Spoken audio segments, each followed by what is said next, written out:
Good morning. This is Dr. Daniel John Guerra from VerEvMed Studios in the American Pacific Northwest.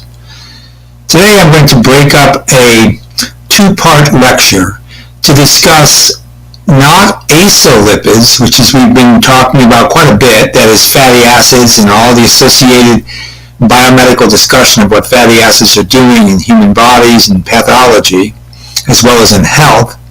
Today we're going to talk more about lipids. Now I know all of you are fully aware of what they are. The building block, of course, is the isoprene, the C5 unit. And you know that the final product of one of those pathways is, of course, our friend cholesterol. And I mean that with good intention, because cholesterol is indeed an absolutely necessary prenolipid in the membrane, and as, of course, a precursor to all the steroids, including mineralocorticoids, glucocorticoids, and the sex hormones. And besides that, cholesterol itself plays an absolutely vital, necessary role in membrane biology, membrane biophysics, membrane biochemistry. But that's for another lecture. So anyways, I'm going to break this up in two parts. The first part will be kind of just a regular lecture, but with an emphasis on looking at the literature. I want you to get inured into understanding some of the nomenclature when we talk about prenolipids, and also very specifically how prenolipids play an essential role in T cell, that is T lymphocyte activation, as well as the nullification activation all the way to energy. Okay, and even the early stages of differentiation of T cells into various subpopulations, and then populations of those subpopulations, switching them sometimes on and off based on prenolipid metabolism. So that's a pretty cool topic, I know. And that's what we're going to do right now, so let's get started.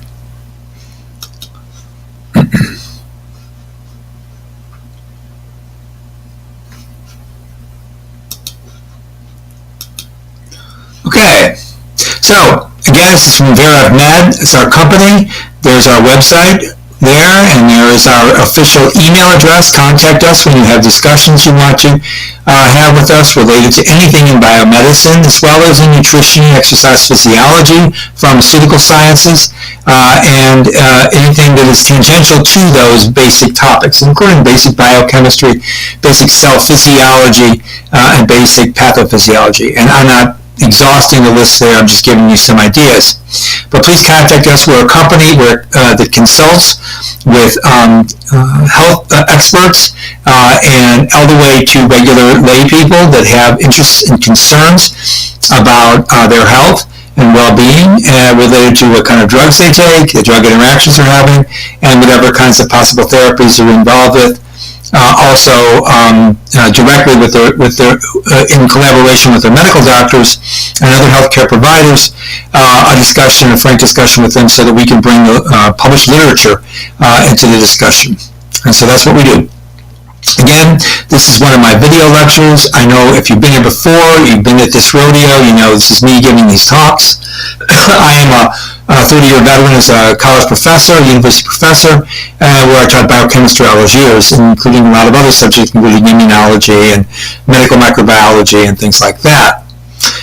Okay, my name is Dan Guerra, as you see there, and today, as I said, we're going to talk about mevalonic acid. Maybe you don't know what that is, but that's a very important intermediary in isoprene biosynthesis, leading, as I said, to one of the major end products, cholesterol itself.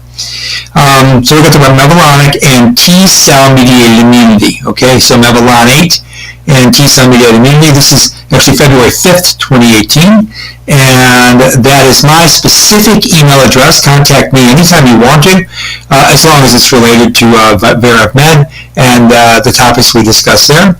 And I'd be glad to deal with you personally on that email and help guide you towards our website so that we can have you as a client. I also am fairly available to discuss all of the videos I've made, any discussions you want to have about that, tangential or otherwise.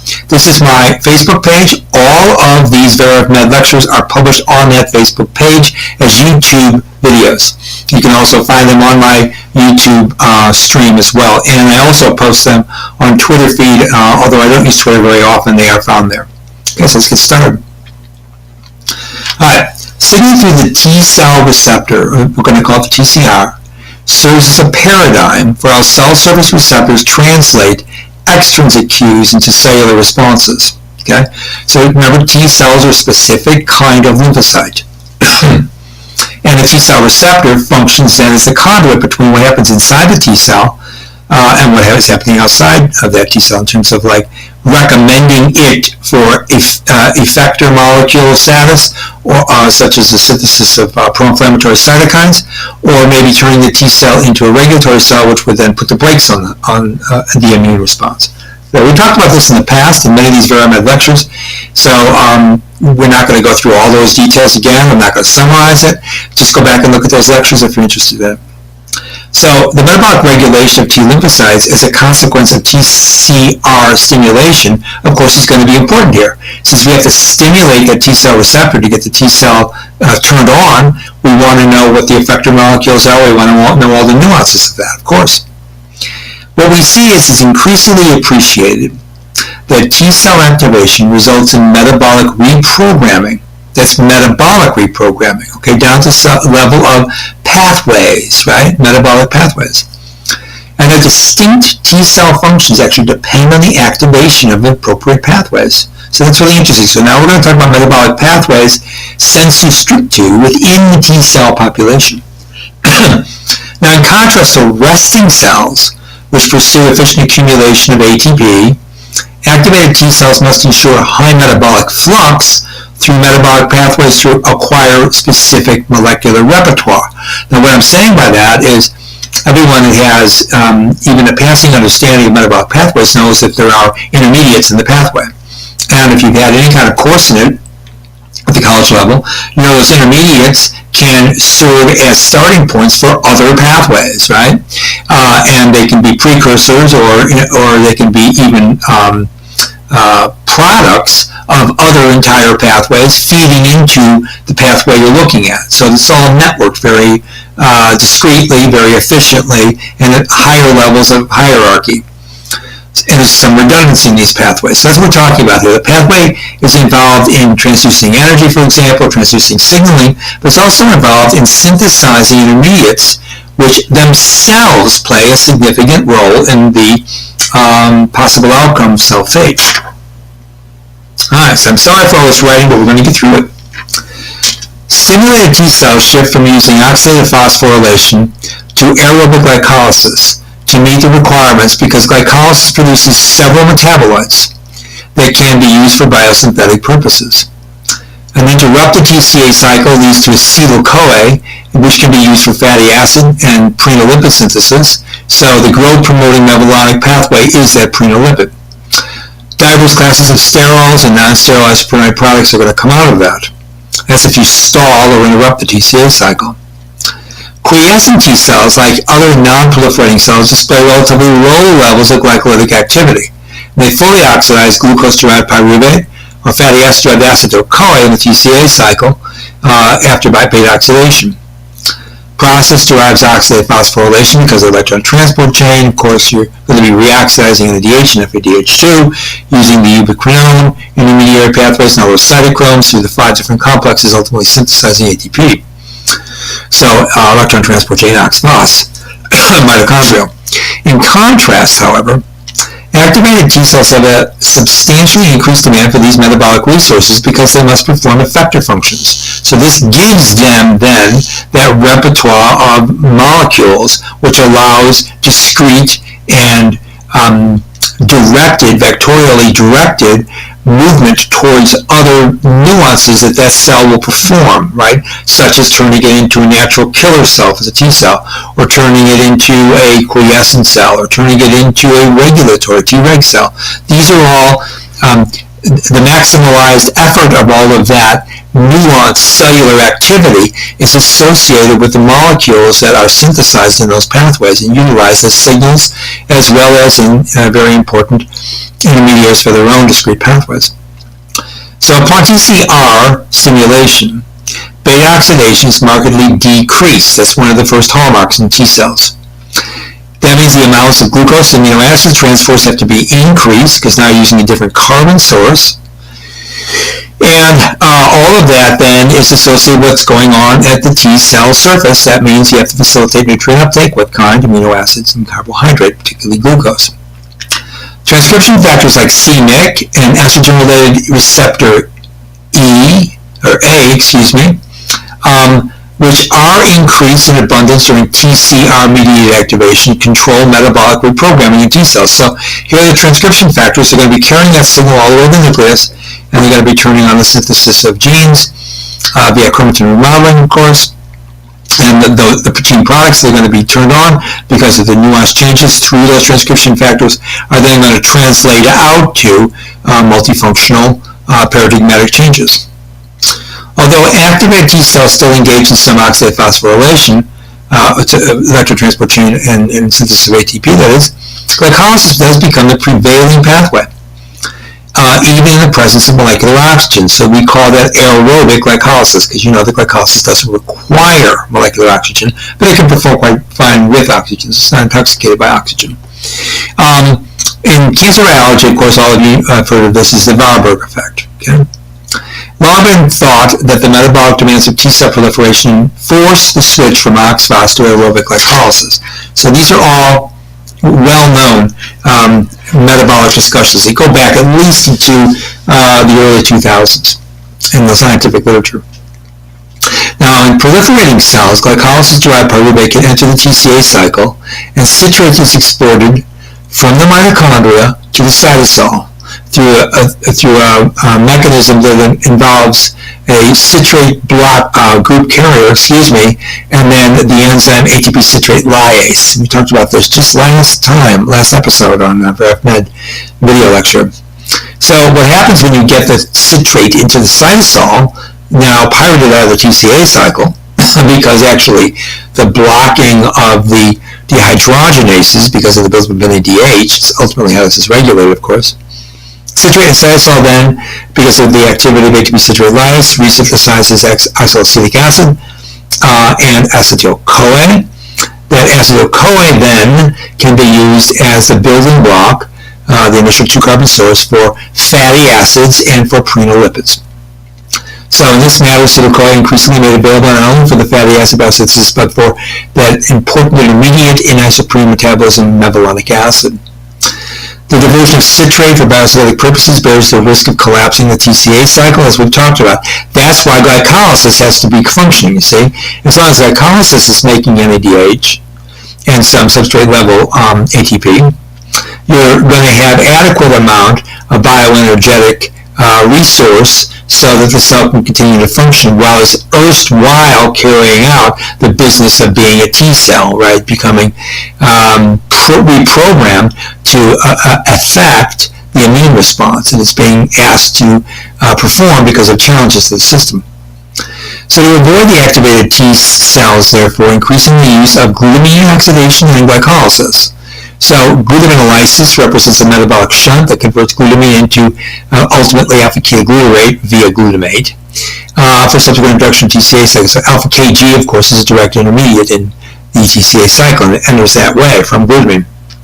In addition, reductive alpha-ketoglutarate, the reverse of what occurs in the TCA cycle, for the subsequent synthesis of citrate and then acetyl-CoA in the cytoplasm of activated T cells, T lymphocytes, may also serve to further fuel mevalonic acid pathway intermediates. And we'll show you that pathway soon here. That's particularly preferential in hypoxic conditions. Remember, when there's enough molecular oxygen around, such as in things like tumors, but also in the presence of oxygen when the cell is diverting away from oxidative metabolism, using molecular oxygen, for example, as an electron sink, and trying to move more towards making coveted intermediates that can be used for, again, the differentiation process for a cell to perform unique new tasks. So basically that's what we're talking about here. This is the metabolic grid on with the glasses. Glucose being taken up, first of all, you have to phosphorylate via hexokinase. Glucose 6-phosphate then runs through parts of the glycolytic pathway, making pyruvate. Of course, pyruvate can be used to make lactate, and then lactic acid can leave the cell and get back into circulation, right? But the pyruvate also, in this important paradigmatic case, is of course sent into the mitochondria, and that's the center central organelle structure here, this deep blue color. I like this slide, by the way. I don't remember where I got it. The acetyl-CoA then enters the TCA cycle, shown here. Well, the brass tacks of it, the building, the anatomy of the TCA cycle. Now look what happens here. Dig this. The acetyl-CoA converted to citrate by the condensation with OAA. Citrate leaving the mitochondria, as we said, going back out in the cytosol. ATP citrate lies, making acetyl-CoA for fatty acids and also for mevalonic acid. Mevalonic acid making farnesyl pyrophosphate, and that really important intermediary then going on to make cholesterol and all the other isoprenoids, such as dolichol, for example. Okay, but here's another interesting flavor to it. If the citric acid cycle is continuing to go, and this is not an all or nothing, it's always moving through the cycle, and a lot of it might be siphoning off in the cytoplasm. Some of that alpha Kg can also leave because of transporters of carboxylic acids. The alpha Kg entering into the cytoplasm is also used via a reductive carboxylation reaction to make citrate. So this is continuing to refuel that really important lipogenesis pathway. All this is lipogenesis up here. Okay? And here's, of course, glutamine coming in. When you got glucose moving in, that's this carbon there. Here's glutamine forming glutamate. You get rid of that amino group, right? That R group amino group. You go back to making alpha-ketoglutamate. This is a transamination reaction that I'm sure some of you know from biochemistry class. The alpha Kg can re-enter the TCA cycle, of course, because of the bulk transfer mechanism. And when it does that, it can continue the slow process of TCA all the time, churning things out, making NADH, every DH2 and ATP subsequently. Because you're in the mitochondria, so you got ETC and it's got oxidate phosphorylation. But also, it makes a nice couple to continue to fuel carbon into lipid metabolism. Yeah, okay. So now in murine cells and mouse systems, TCR stimulation is sufficient to induce expression of the genes encoding HMG-CoA synthase and HMG-CoA reductase. These are the two initial rate-limiting enzymes down that pathway to make the isoprenoid. Okay, so the induction of the lipogenic program that we just looked at in activated T cells occurs at sub-mitogenic concentrations of a specific antigen GP100. GP just means glycoprotein, and does not require co-stimulation. This is really important. T cells usually like a lot of co-stimulation before they turn on something, like if they want to become an effector cell and kill, say, an invading virus. They need to have more than one signal. This safeguard allows T cells to be hindered from becoming autoimmune cells, so that then they can disrupt all the homeostasis of the organism. So remember, you almost always have co-stimulation.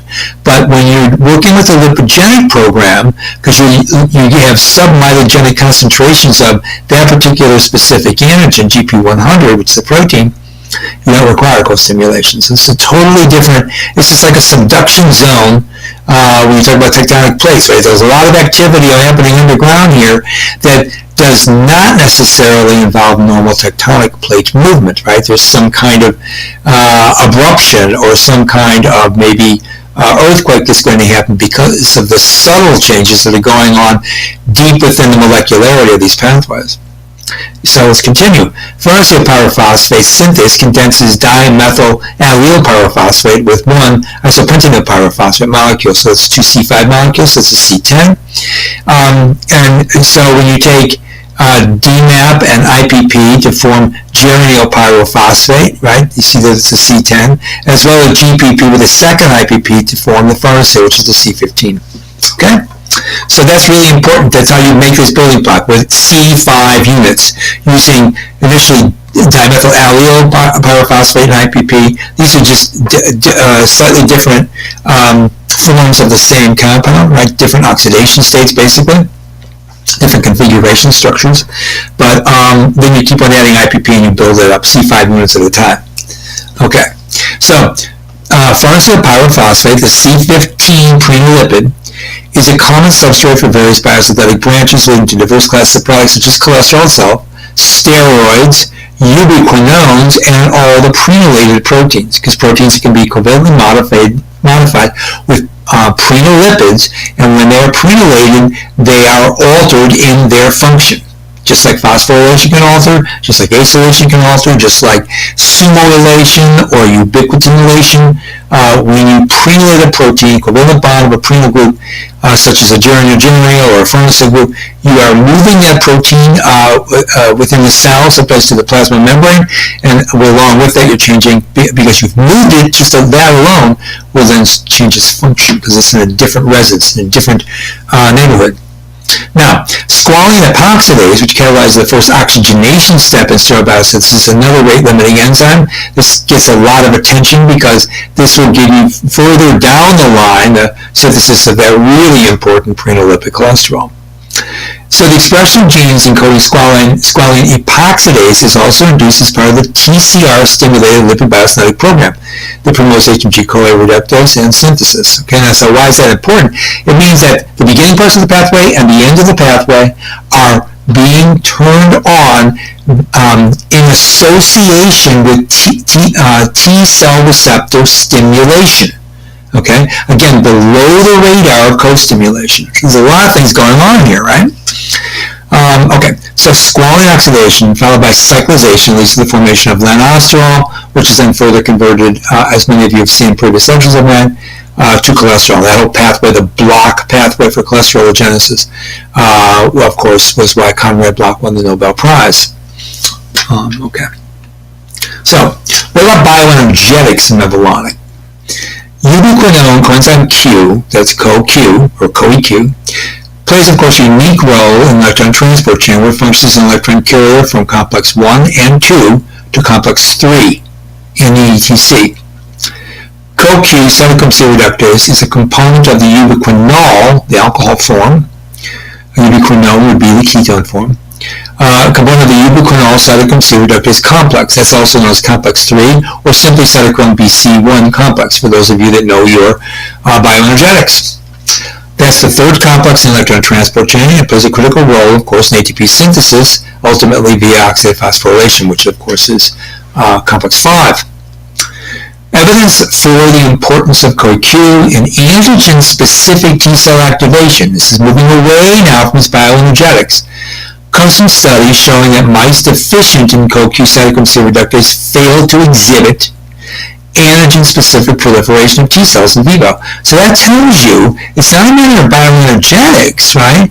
It's a matter of meeting coenzyme Q, because coenzyme Q is a really important electron transfer intermediate in the whole ETC pathway. It's nothing to do with ultimately making that ATP. It's doing something much more important here in terms of how T cells are proliferated. Of course, you're going to need energy for that, so it's all good. It's all related to bioenergetics. But again, the coenzyme Q is what's really driving the electron transport chain there. And it's going to be using the intermediate. And the intermediate is ubiquinone, which is a prenolipid.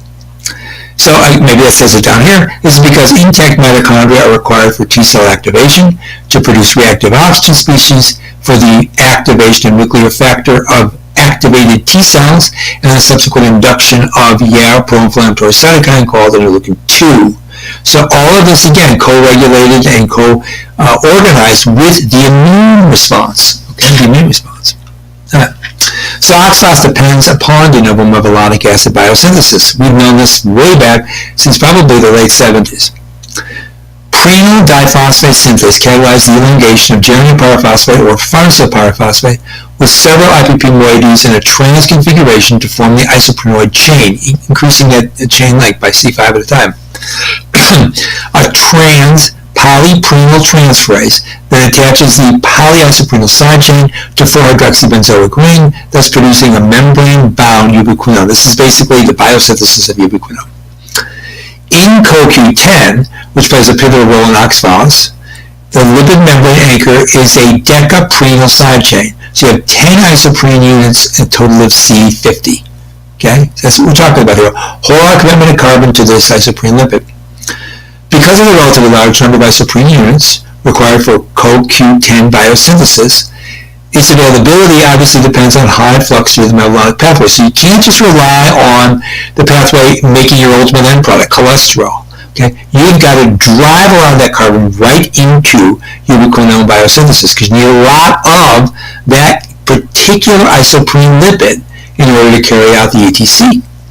So conversely then, inefficient mevalonic acid metabolism, such as caused by a mutation or change in cellular dynamics because of disease, would rapidly lead to depletion of CoQ10 and the subsequent collapse of oxidative phosphorylation, and all of that would yield a very poor response by the T cell. Okay, and remember, we're talking about T cells, we're talking about immune cells.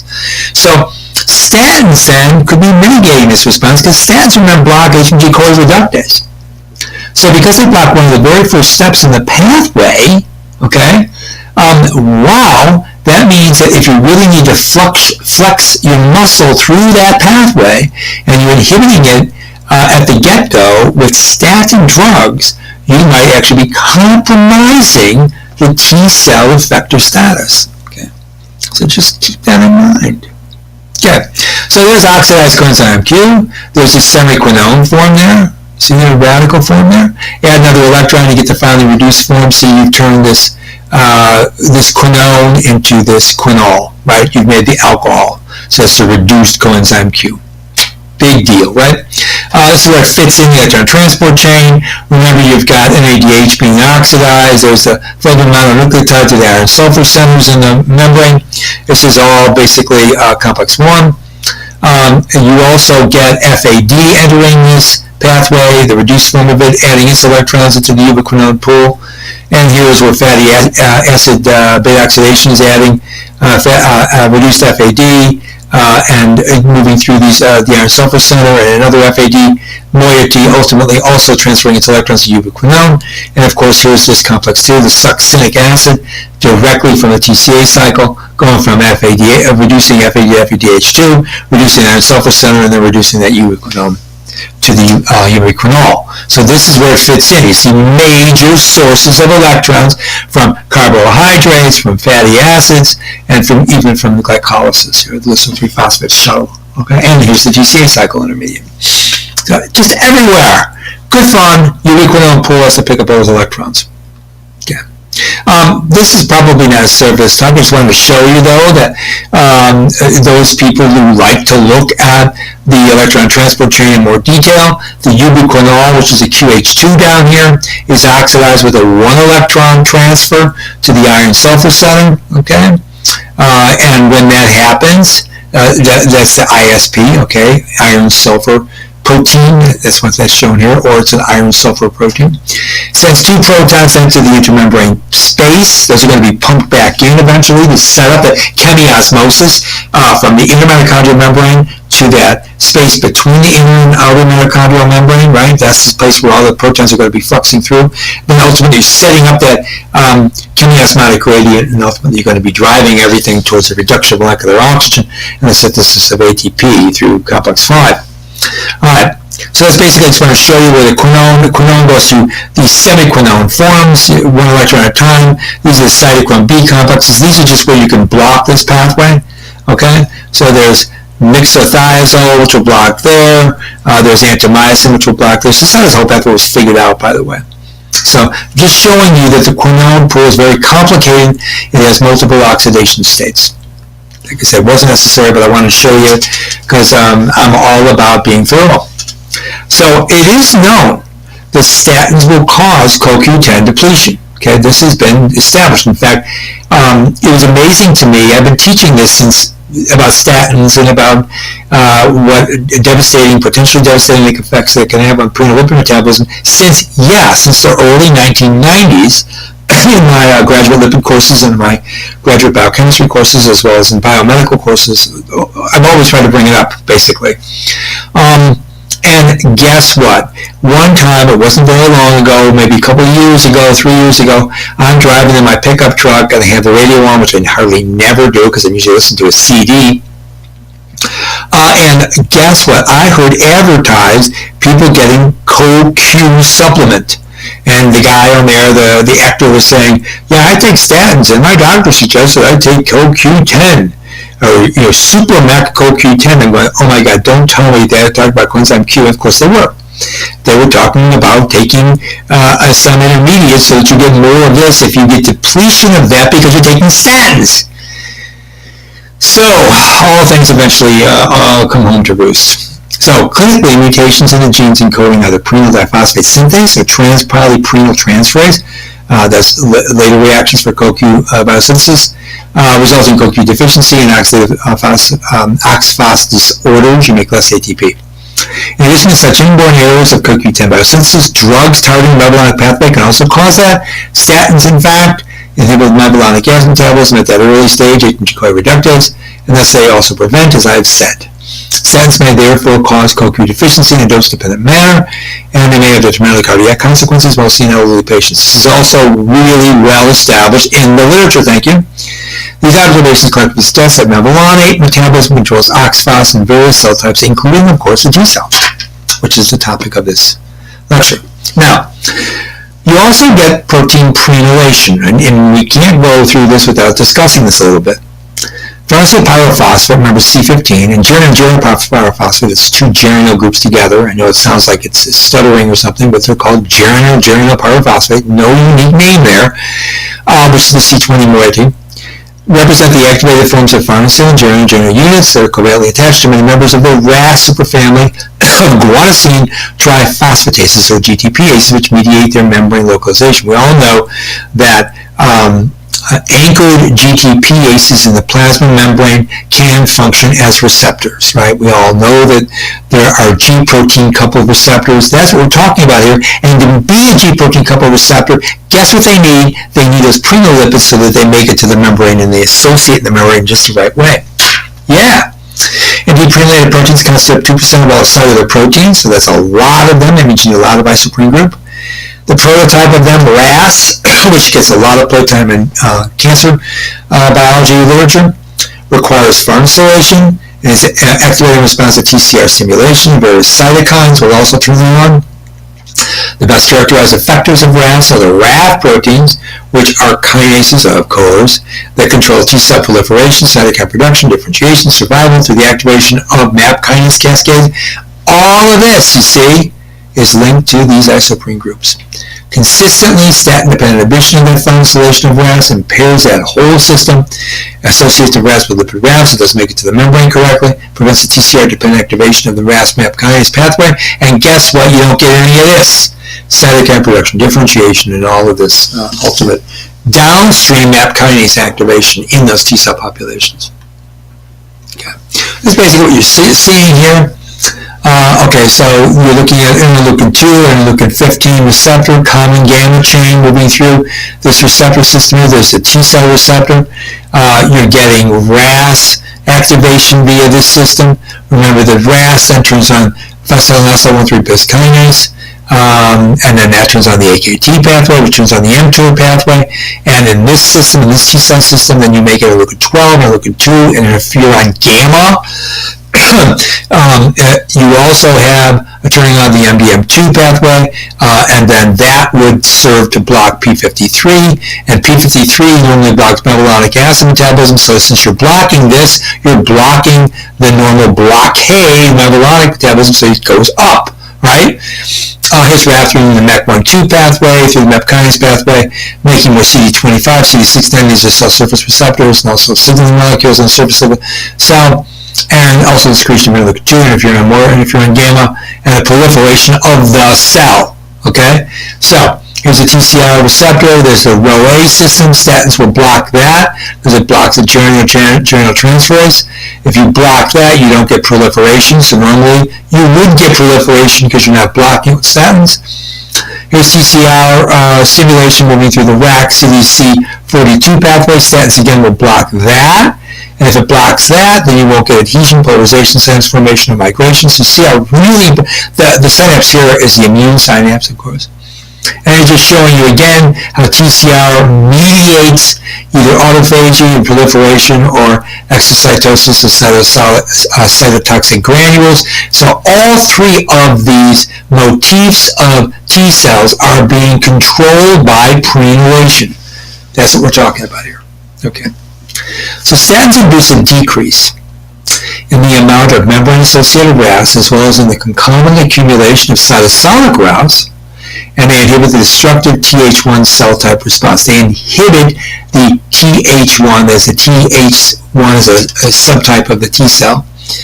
So farnesyl pyrophosphate, which mediates RAS farnesylation, restores the ability of statin-treated myelinely reactive T cells to produce the effector cytokine interferon gamma. Okay? So experiments have been done to show that's how it works.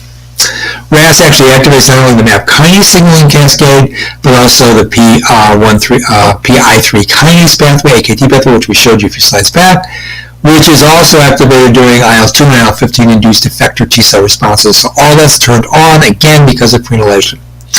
The importance of RAS farnesylation in this pathway was demonstrated by the finding that specific farnesyl transferase inhibitors will suppress the whole signaling. Okay, so again, other experiments have done backing up the initial observations. Okay, good evidence, good vetted evidence. This is how the T cell is responding through this farnesylation. The C15 could have a modification of these proteins, which then turn on the whole signaling pathway, which alters T cell fate repertoire and, for example, secretion of these pro-inflammatory cytokines. Okay? So AKT phosphorylates multiple cellular proteins, of course, results in the inhibition of several tumor suppressors, including P53. So there's a lot of things going on here, right? Right. So during inhalation and Rho GTPases, you just saw the farnesyl, or the FP, the Rho GTPases, Rho A, CDC42, and RAC that we saw 3 slides back, play key roles in a wide range of biological processes. To become functionally active, they have to go during inhalation. It's a C20 isoprenoid attached. Rho A is a positive regulator of the TCR responses, as we saw. The Rho GTPase, depending on reorganization of the cytoskeleton, is also a critical process of driving receptor clustering. When you cluster the receptors, you boost the signal, okay, basically. And that, of course, leads to immune cell synapse formation. You need synapse formation because you need to have the T cells, for example, talk to the dendritic cells, talk to the B cells. Okay, that's what we're talking about here. In mice lacking RAC2, a hematopoietic cell-specific isoform of RAC, actin reorganization and polymerization of T cells is impaired, which results in a reduced proliferative capacity. So again, done in mouse models, and we've also now seen it in humans. And of course in cells. These results indicate that RAC2 is important mediating both proliferation of cytoskeletal changes, which we saw in that last slide. Statins interfere with the whole thing. Okay. Statins and other cellular dysfunctions. RAD proteins, which are modified by attaching journal groups, usually 2 of those C20s, so the C-terminus of the protein are involved in almost every route of intracellular trafficking. Autophagy is considered degradation process. It's been implicated in T-cell proliferation and effector function. It's modified with this pathway. T cells from mice with T-cell specific deficiency in RAB7, for example, exhibit a profound block in the autophagosome degradation. So all of this then is going to control autophagy. Remember, autophagy is controlled burn, using a NASA term, right? A controlled burn of the carbon sources in the cell, turning over proteins as well, so that basically you're modifying the entire metabolic grid, the pathways inside that cell, right, by carrying out some autolysis of the organic macromolecule structures inside those cells. Right? It also does an economy job. It allows you to resynthesize ATP from what you already have. You don't need to be taking up carbon sources like glucose, glutamine, and fatty acids. So such RAB7 deficient T cells are sensitive to limiting amounts of extracellular nutrients, see, it's another way of saying it, and exhibit defects in proliferation of TCR stimulation. It's not good if you want to stimulate the T cell. Stats can cause considerable cell stress, induce stress responses that in fact they are known to induce the unfolded protein response. And autophagy. UPR and autophagy sometimes works hand in hand. We talked about the unfolded protein response earlier. That's a ER-associated system that is endoplasmic reticulum. And if you want to go back and look at one of my previous talks, you'll find it there. But we're going to talk about it again. Because autophagy depends on RAB proteins, autophagy cannot be completed during statin-mediated inhibition of prenylation. And therefore, it's abandoned when you want to get autophagy. All right, so we're going to stop there. That was part 1 of this talk. The second part of the talk is going to get into specific papers in the literature. A couple from 2015 and then jumping up to 2018, just about a month ago. So I'm going to stop here. Remember, I'm Dr. Dan Guerra, and there's my specific Facebook page. I ask that you go visit it. You'll see all of my previous lectures there. There's my unique and personal email address, contact me if you want to talk about this talk or any other talks you want to see me do, or just talk generally or specifically about VerEvMed. VerEvMed's official email address is there. You can contact me and my colleague through that. We also have the website, which has all the good stuff and what we do. Remember, we are scientists verifying published evidence in medical biosciences. So what we're going to do now is stop here. Whoops. We want to do that. We want to stop here and show. See, that's for next time, right? And we're going to get to loading this up, and then when we get back, I'm going to talk again about the very specific papers about gamma delta T cells, about turning them on and off, about tumor ablation, and how all this mevalonic acid story has got some very, very interesting twists to them in terms of what seems like paradoxical switching on and off depending on very subtle changes in prenolipid metabolism. So with that, I'm going to do my sign off and say goodbye for now, and please stay tuned because another talk is going to come right back behind this one, and it's going to use the information and knowledge you just picked up to talk about a couple of really, really cool papers in the recently published scientific literature. So again, goodbye for now.